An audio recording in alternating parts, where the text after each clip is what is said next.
Beleza, gente. Então, estamos aqui. Então, a gente está vendo, o que a gente está vendo hoje, a gente está querendo, o que eu estava querendo entrar na leitura do Hoffman Kunze, né? Então, é no negócio de, o que a gente estava vendo, basicamente, hoje a gente está num bate-papo, né? Então, a gente estava querendo aprofundar no negócio que é bate-papo, né? Hoje de espaços conscientes.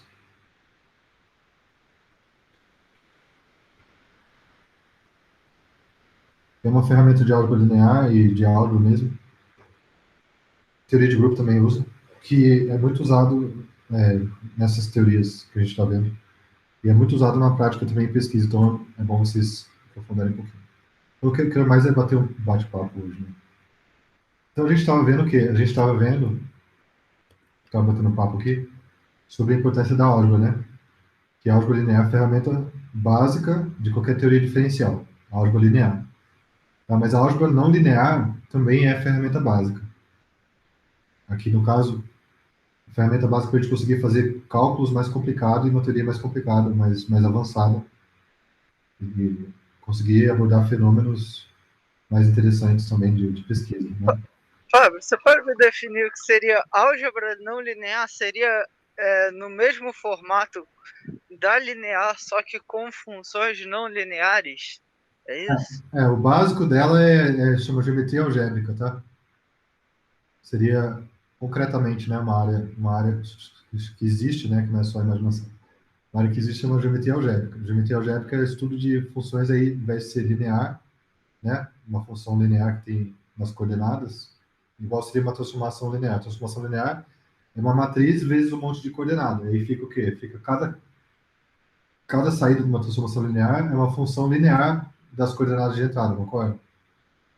A álgebra não linear são polinômios, são funções não lineares. E por que é Ah, tá. polinômio? Seria, por exemplo. Deixa eu ver se eu entendi. Então seria, por exemplo, algo do tipo uma matriz a x quadrado, x, polinômio 1, polinômio 2, polinômio 3, polinômio 4, vezes uma coordenada qualquer, xy. Na verdade, não é um polinômio em xy. Se for, Ah, tá. é um polinômio, são polinômios em xy. Coordenada 1 é polinômio da entrada xy. Coordenada Ah, 2 da sim. saída é polinômio da entrada xy. Por que Sim. polinômio e não outra coisa não linear? Porque a ideia da álgebra não linear é você conseguir ter global, Não, uma descrição global de algum fenômeno a mas eu partir tô de dizendo um polinômio imaginário. exemplo. Eu tava usando polinômio como exemplo. Você pode usar exponencial, cosseno, qualquer coisa, né? Mas que fosse algo do Pode tipo usar f. qualquer coisa. Agora, você pode usar qualquer coisa. Agora, para ser útil, concorda que para ser útil, para conseguir fazer alguma conta, eu tenho que ter uma expressão numérica, uma expressão da equação daquilo ali, ou da função. Você tem que ter uma expressão matemática para aquilo ali. Sim.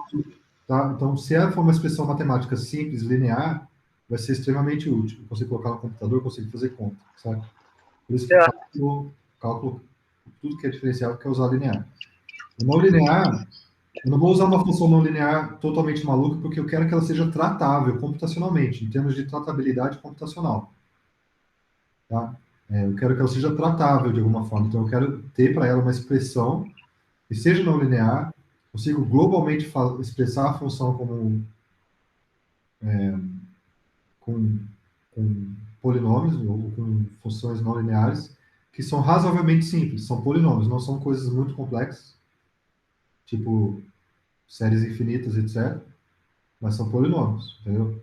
Então, quer dizer, já é mais potente do que a álgebra linear pura. Então, o tradicional da álgebra não linear seria trabalhar com funções polinomiais, em várias variáveis, que seria geometria algébrica. Geometria algébrica. Então, esse papo que a gente está tendo, para quem é de modelagem computacional, é importante, tá, gente? Porque a quinta-feira é dia de bate-papo. E quem é de modelagem computacional tem que saber onde vai encaixar cada ferramenta. Isso é crucial. Então, geometria algébrica é aquela área que vai mexer com funções não lineares, algébricas que são tratáveis, de certa forma. Algébrica quer dizer, álgebra para a gente é como se fosse um ábaco, um negócio que eu consigo calcular com aquilo. Então, se é algébrico, então quer dizer que eu tenho uma álgebra, eu tenho uma manipulação de símbolos ali, que é álgebra, que seja tratável, razoavelmente tratável. Por isso que, tradicionalmente, o que é tratável e é não linear seria polinômio. Tá? E aí, se é não linear, é um pouco mais complexo que polinômio, aí já começa a ficar tão complicado que eu preciso linearizar, ou pelo menos eu preciso transformar em polinômio. Seria uma série de Taylor, né? Série de Taylor não pega uma função e transforma em polinômio. Então eu preciso pelo menos tentar transformar em polinômio. Isso me parece. Isso aí que você tá falando parece um tratamento, por exemplo, que os físicos usam na mecânica para descrever ponto tangente, né? Posição, quantidade de movimento, né? Momento, só Posi forma movimento, né? Momento de é, partícula e a velocidade. Posição e isso. velocidade. Posição, momento. O que tem a ver?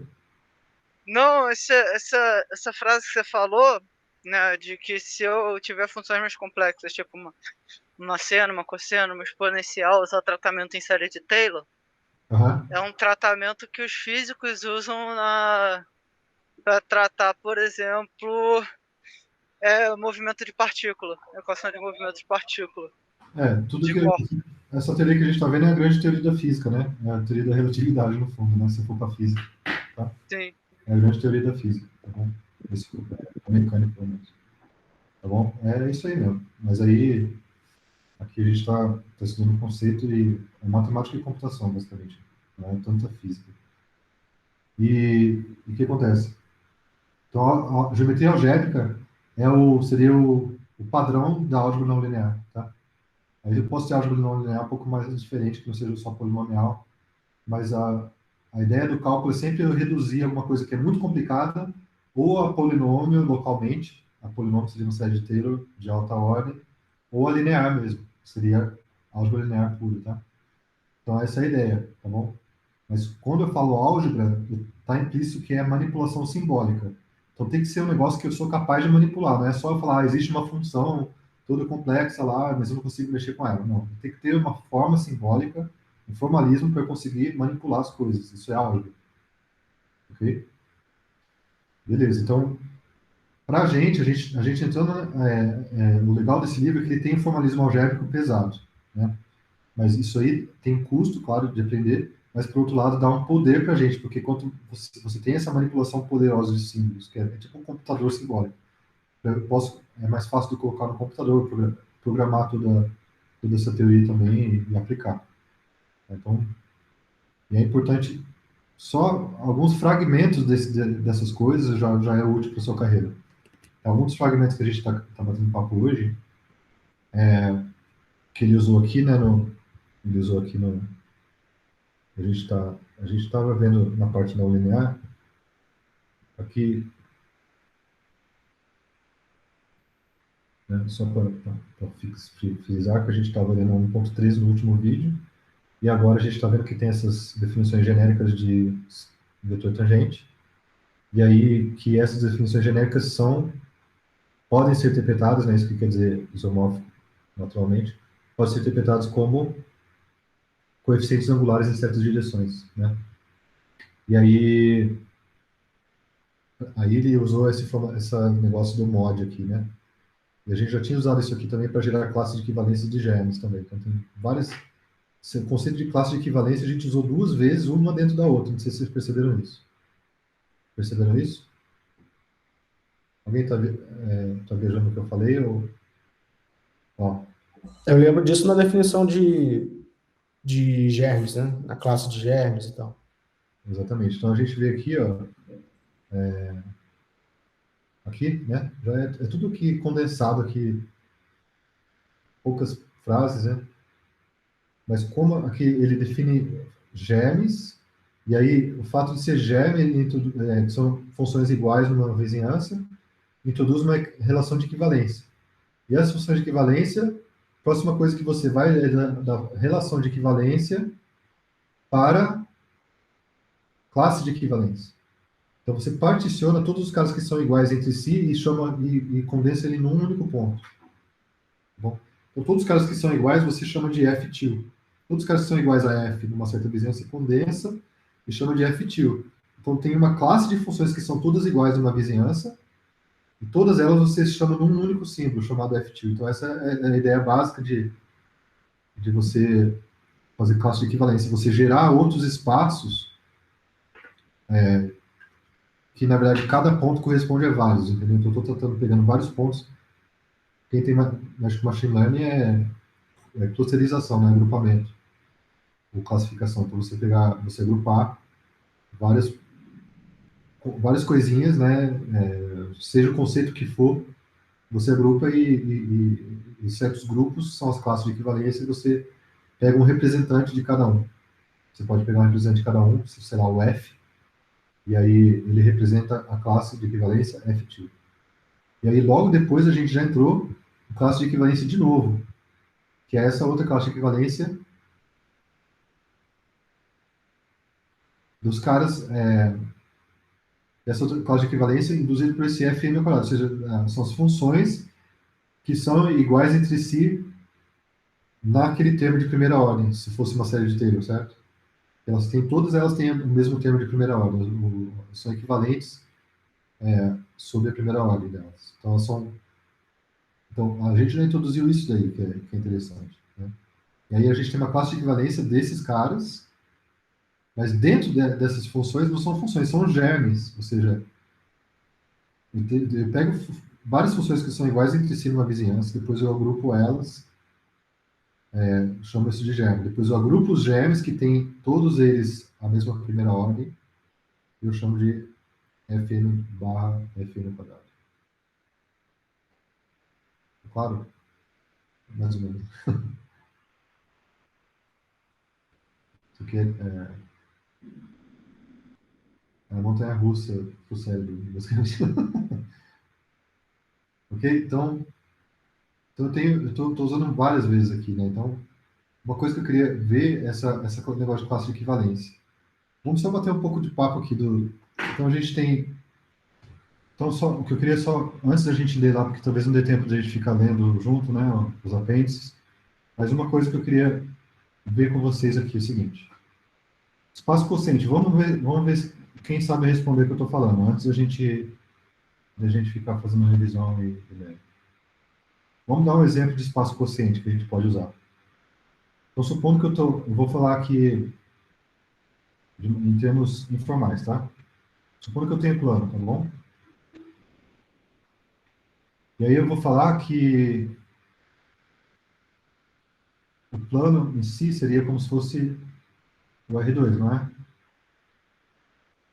Mas se eu não quero eu não quero depender das coordenadas x e y, eu posso chamar também no espaço vetorial V, com dimensão de V sendo 2. É a mesma coisa, isso aqui é a representação simbólica, como o Guilherme falou, seria uma classe genérica e essa aqui classe especializada, certo? Então, isso aqui é a mesma coisa. Só eu defino o sistema de coordenadas que aí eu consigo transformar em coordenadas, que seria o R2. Tá? Mas supondo que eu tenha esse espaço aqui, eu vou chamar de V, o R2 aqui. Nesse exemplo não vai fazer diferença se eu estou mexendo com coordenada ou não. Mas eu vou mexer com coordenada. Eu vou falar o seguinte, que existe aqui... para eu não mexer tanto com coordenada, eu vou chamar de versor, tá? Então, para eu não ficar escrevendo toda hora só x, y, eu vou falar que esse é o versor I, igual física mesmo. Vamos usar para esse exemplo a notação de física. E esse seria o J, ok? O versor I e o versor J. Né? E aí, ou você pode chamar de termos matemáticos, seria o E1, né? Base canônica, né? A primeira vetor da base canônica é o E1, e esse seria o E2. Tá? Vou usar qualquer uma dessas notações aí, para mim é a mesma coisa, nesse exemplo aqui. Então, o que seria eu pegar o V, seria o R2 ali, só que eu estou tentando puxar um pouco mais para a notação simbólica, que é o estilo do livro. O que seria pegar o V e fazer ele mod, baseado nas aulas que vocês assistiram e no que vocês leram. Fazer ele mod, todas essas coisas aqui vale pontinho, tá, gente? Mas não é pelo ponto, não, só para a gente entender. V mod, eu... E Vmod é R2? Alguma coisa R2? V mod, aí eu pegar o espaço linear gerado por V1. Sei lá, posso representar assim? Tá? Onde esse espaço aqui, eu estou raciocinando simbólico, tá? Se você quiser raciocinar mais concreto, você pode pensar assim, R2, mod E. Tá? Mas eu estou sendo mais preciso qual R é, tá? Então, só para a gente conseguir desenhar, ser mais preciso. Então, o que quer dizer isso aqui? É todo espaço dos vetores V pertencente a Vzão, ou R2, né? Se colocar a coordenada, tal que V é um alfa VZ1, é um múltiplo de 1, ok? Então, que espaço é esse? É o espaço da primeira coordenada, não? Em outros termos, fala em outros números. É, vamos lá.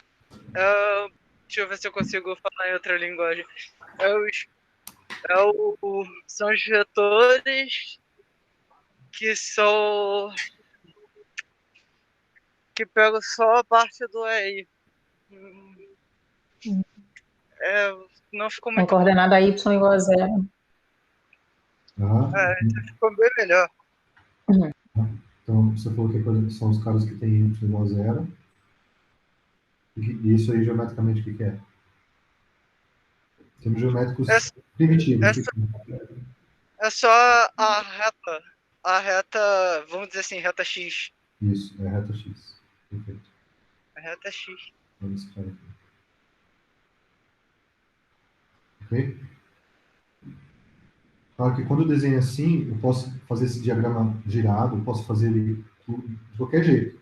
Assim é simbólico. Agora, quando eu começo a colocar coordenada, aí a gente sempre vai pensar no eixo x e y dessa forma. Né? Isso é a diferença sutil de raciocinar simbólico ou não. Não precisa preocupar muito com isso. A gente tá... Ok, então, é esse cara aqui. Y igual a zero, certo? Tá, e aqui, o que eu ia fazer, então? O V, espaço vetorial V, mod, espaço vetorial de dimensão 1. Seria um subespaço, seria uma reta dentro de V, né? Aqui, se a gente colocar essas coordenadas, essa reta seria o eixo X. Se esse for o E1, então esse seria o eixo X. Tá? Então, nesse desenho aqui, se eu estou representando isso, essa situação, mas note que é uma das possíveis representações dessa situação. Esse tipo de sutileza que tem em variedade diferencial. Você saber diferenciar isso aqui desse diagrama aqui, que é uma manifestação, especialização disso. Tá, agora eu tenho essa... O que seria, então, eu pegar o espaço vetorial 2D e eu fazer mod um espaço vetorial 1D. Professor, uma pergunta. Esse diagrama é fazer esse plano mod essa reta. Oi, pode falar. Ah, tá. No caso aqui, o E1, ele é, tipo assim, ele é um elemento de V, né? Sempre vai ser um elemento, ele é um elemento de V, então o subespaço gerado por E1 está contido aqui em V. A pergunta é a seguinte, esse V mod, esse espaço, subespaço gerado, ele sempre vai ser todo o subespaço gerado ou não necessariamente? Deu para entender a pergunta? No sentido que, tipo assim, o subespaço gerado por E1 é o eixo X. Uhum. Agora, poderia acontecer de V mod, né, esse subespaço não ser todo o subespaço gerado?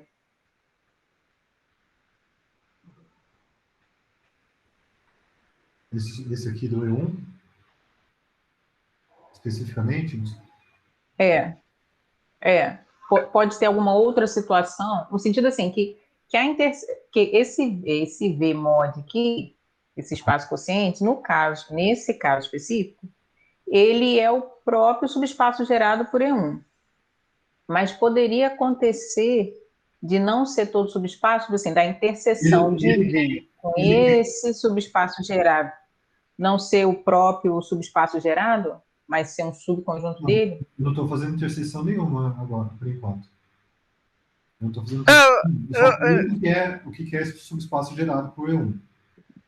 Só isso, eu não dei resposta ainda do que é. Do que é. eu- Ah, tá ok. Ah, tá, porque eu estava achando que o que você tinha escrito embaixo já era o Vmod. Não, você só está Não, escrevendo no subespaço. Tá, só esse ah, aqui, ó. desculpa, Esse então. que tá não, uma chavinha na aqui. mesma, na mesma entrada da Juliana, eu queria perguntar então se, tipo assim, esse mod, né, é um subespaço tal que é o interseção. Foi na mesma linha, né, praticamente, mas que eu ainda não entendi muito bem. Se esse mod seria a interseção do meu espaço maior, vamos dizer assim, com um espaço menor que eu quero tirar. Ou se isso aí foi mera coincidência. No seguinte sentido, aí você está fazendo V mod é 1, Uhum. certo? Agora se eu tiver, por exemplo, um espaço de 3, um espaço de 4, vou tirar o, sei lá, o 2, né? Vamos pegar assim, é 1, é 2. Uhum. Então seria o plano de E1 é 2,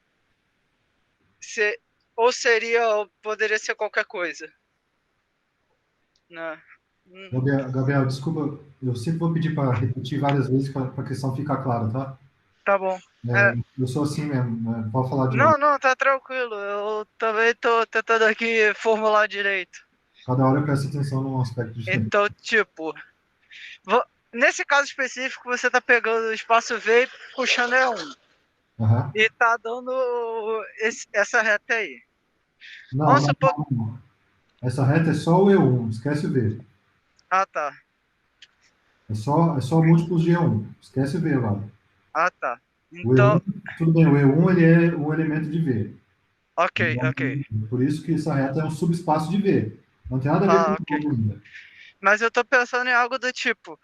É, esse, o mod, a função mod, seria uma função que geraria um subespaço, que seria o resultado da interseção do meu V, nesse caso, vou pegar esse exemplo aí, do V com E1, ou seria, poderia ser qualquer coisa.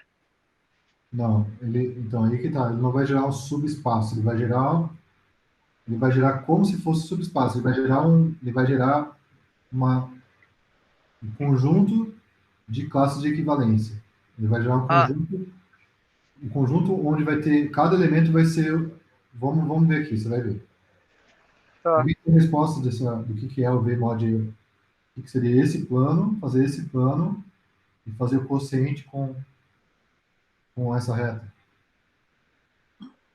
Professor, eu não sei se eu entendi bem o que está lá no livro, mas a ideia é que eu tenho dois vetores de V, e aí eu faço a diferença deles, e a diferença deles, no caso, vai estar no subespaço gerado por E1. Seria essa a Perfeito, ideia?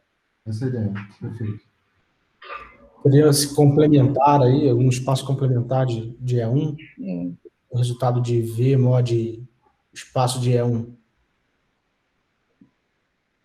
Então, o que a Juliana falou, o que o Guilherme falou mais difícil de argumentar. Agora, o da Juliana é o que é, né? O que a Juliana falou é o que é. Se eu pegar aqui, ó, então eu vou pegar dois vetores, o que a gente tinha falado lá? Qual que era a definição? Então, um cara vai ver um cara aqui dentro, né? Como é que era a ideia? Se eu tiver. Primeira coisa é a relação de equivalência. Então, a relação de equivalência. Tá certo? Então, se eu tiver dois caras, vamos chamar vou chamar de R, tá? Você vai entender por que é R. Eu vou chamar de R1, tá bom? Supondo que R1 e R2 pertencente a esse conjunto. Ok? Então, pela definição do que é esse mod, eu sei que R1 menos R2 pertencente a... Fala aí. Uhum. certo? Agora, olha geometricamente. Então, como é que eu posso ver isso aqui?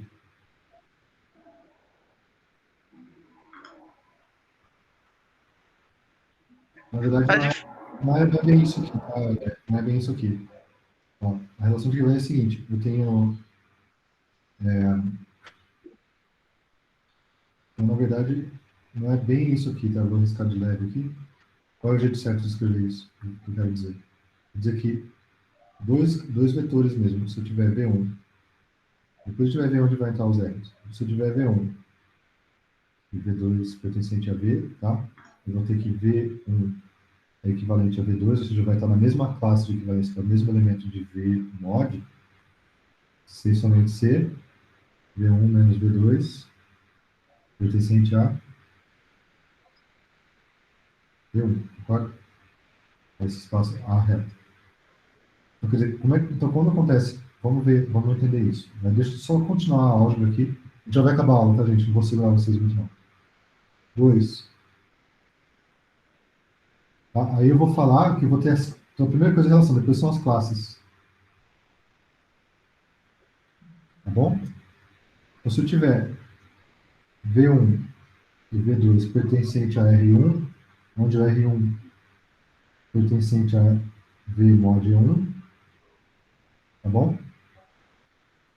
Aqui eu não estou copiando, eu estou só raciocinando aqui, tá?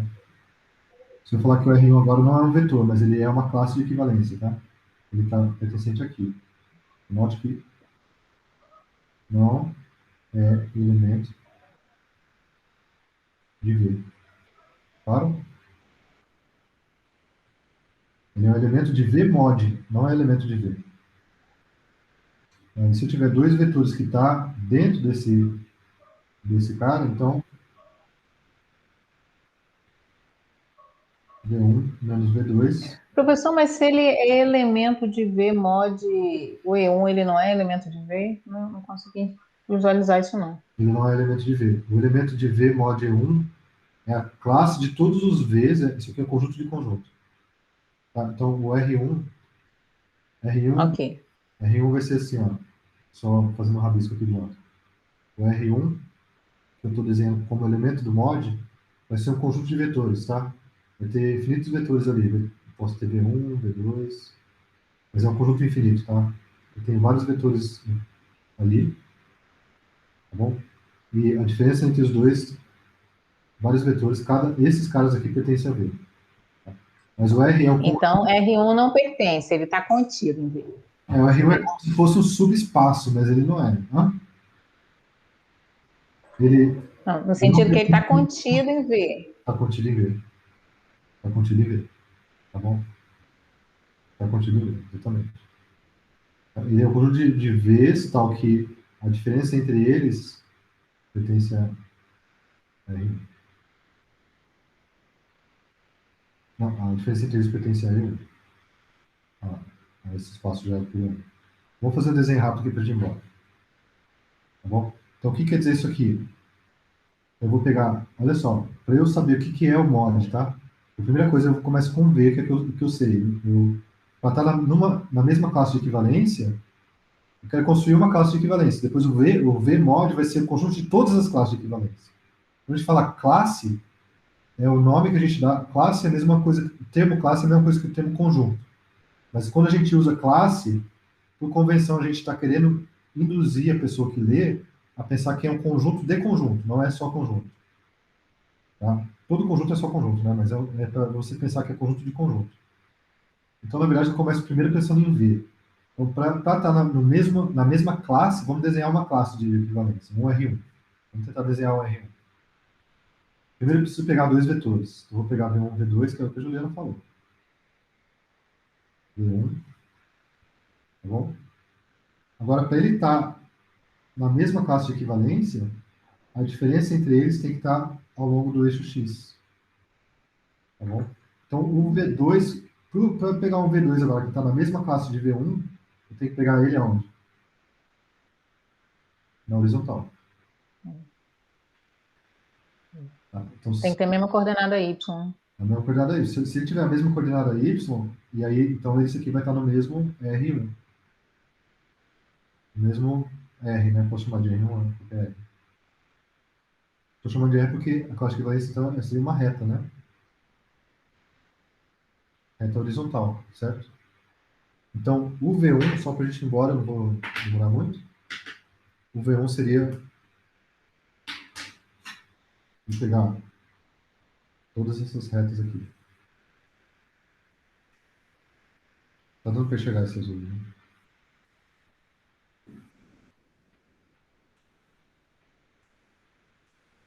Aqui embaixo também. Então, em azul, vocês estão vendo o azul? Pode. Estão enxergando o azul, gente? Sim, sim. Sim, sim. Tá, então, o azul, o que é o azul? São um conjunto de todas as retas horizontais. E cada reta, sim, é um conjunto de Vs, entendeu?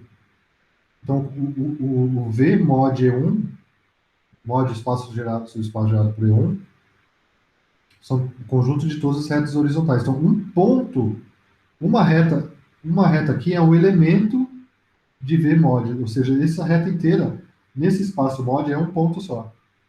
É um elemento único, entendeu? E esse elemento único é representado por quantas coordenadas? Vou raciocinar um pouco mais rápido para a gente ir embora. Por uma, posso dizer que é por uma, já que é uma reta horizontal? É uma reta horizontal, então eu posso coordenatizar ela pelo y aqui, no caso, certo? Uhum. Uhum. Então, é um espaço de retas de dimensão 1. É uma variedade de retas, uma variedade linear de retas de dimensão 1. Fábio, O V tem dimensão 2, mas esse é um espaço de retas de dimensão 1. Quem sacar, por exemplo, aqui já sacou o que eu já fiz. eu acho que eu saquei uma coisa, que tipo, se eu usar esse conceito, eu, eu consigo utilizar infinitos conjuntos, mapear o meu espaço V por infinitos conjuntos de A1. Seria isso? Não entendi, não, mais ou menos, cara. Acho que não está muito preciso o que você falou, não. É porque, tipo, você tá falando que você vai ter as retas, né, em azul, que Aham, vão ser os mods. aham. Então, o espaço V seria eu pegar somar cada um, unir, né? Vamos fazer assim, uma união de cada um desses mods. Sim, sim, É, sim. Então, de certa forma, exatamente. Eu consigo, se eu tratar essa reta inteira como um conjunto, né? Um conjunto mesmo, onde eu não sei a ordem desses pontos aqui, eu só sei que é uma reta, tá? Aí eu consigo cobrir o V com uma família de retas. Eu consigo meio que o V é o espaço de dimensão 2, mas agora eu consegui representar ele por um espaço de dimensão 1. Mas aí o que eu perco? Eu perco a posição ao longo da reta. Eu perco uma coisa aí. E aí o que isso quer dizer? Quando eu faço mod, aqui no caso eu faço mod E1, quer dizer que estou falando que a direção horizontal ou os subespaços na horizontal são irrelevantes para mim. A posição na horizontal é irrelevante. Então eu estou fazendo mod out mesmo. Estou jogando fora, né, ou ignorando, para propósito de raciocínio de alguma aplicação que eu tiver, estou ignorando a posição X. Estou ignorando a posição X. No nosso caso, de variedade, só para a gente ir embora então, a gente está ignorando, no caso aqui, né, esse cara, sem pensar na estrela aqui por enquanto. Esse mod aqui, a gente está ignorando, em vez de ignorar a coordenada X, a gente está ignorando os coeficientes de uma série de Taylor que seja de ordem maior que 2 ou maior, entendeu? A gente está ignorando. Então, tudo que está desse lado do mod é que eu estou ignorando. Eu estou ignorando tudo que é de ordem quadrada ou maior. O FM2, na verdade, é 2 ou maior, né? Eu estou ignorando tudo isso. Então, isso, antes mesmo de você escrever as equações, de você escrever tudo, a notação, o que quer dizer cada coisa, você já pode pensar, ó, na minha aplicação eu preciso ignorar tal coisa. Se eu preciso ignorar tal coisa, e aí na minha aplicação os dados têm tem estrutura de espaço vetorial que eu posso subtrair, né? Para essa definição funcional, eu preciso subtrair. Então, eu posso falar assim, na minha aplicação dos meus dados, eu quero ignorar tal coisa. Então, eu vou fazer mod out tal coisa. Quero reconhecer uma face, quero reconhecer a face de uma pessoa sem levar em conta o sorriso da pessoa. O quanto que ela está sorrindo. Então, eu quero, de alguma forma, posso formalizar o que eu vou falar agora. Eu posso estar reconhecendo uma pessoa, módulo, né? Uma pessoa, módulo, o sorriso. Então, esse é o jeito matemático de pensar. E se a aplicação sua for boa, você vai, formaliza e vai dar fruto, entendeu? É isso que pode dar, né? Tá? É isso que eu queria para o áudio hoje, tá ótimo. Tá. Professor, só uma dúvida rápida. Por favor. Ali, essa reta, você colocou assim, como se a reta pertencesse a R1. Cada uma dessas retas pertence a R1 ou cada uma dessas retas é um R? Cada uma dessas retas Você chamou de R1. Cada uma dessas retas é um subconjunto de V. É um subconjunto de V. E aí, elas são... Cada uma é um subconjunto de V e elas são como se fosse uma cópia, né? Então, mas se disse, elas pertencem a R1 é porque eu achei que elas fossem o R1. Onde é que eu falei? Aqui no desenho aqui, ó. Quando o senhor traçou V1, V2, aí fez a reta preta. Aqui. Aí aqui no cantinho você escreveu assim, ó, pertence a R1. Ah, tá. Essa reta pertence a R1 ou ela é o R1? R minúsculo aqui, né? Ela é R1. Tá. V1 e V2 que pertencem a R1, né? Cada pontinho pertence ao R1. Ela é o R1. Tá. É que eu estava pensando que você estava falando desse R1 aqui. Não. Ah, tá. Beleza, então. É isso aí. Tá. Só tirar uma última dúvida final aqui minha. Claro. Eu poderia interpretar esse mod como se fosse a função inversa da união infinita, né? Porque eu pensei da mesma forma assim. Eu tenho a união de I, onde de 1 até infinito, dessas retas aí, vamos dizer, RI. Né? Uhum. A união desses azuis dá o V, é isso que você está falando? Isso. Eu tô pensando se o mod é a função inversa dessa união.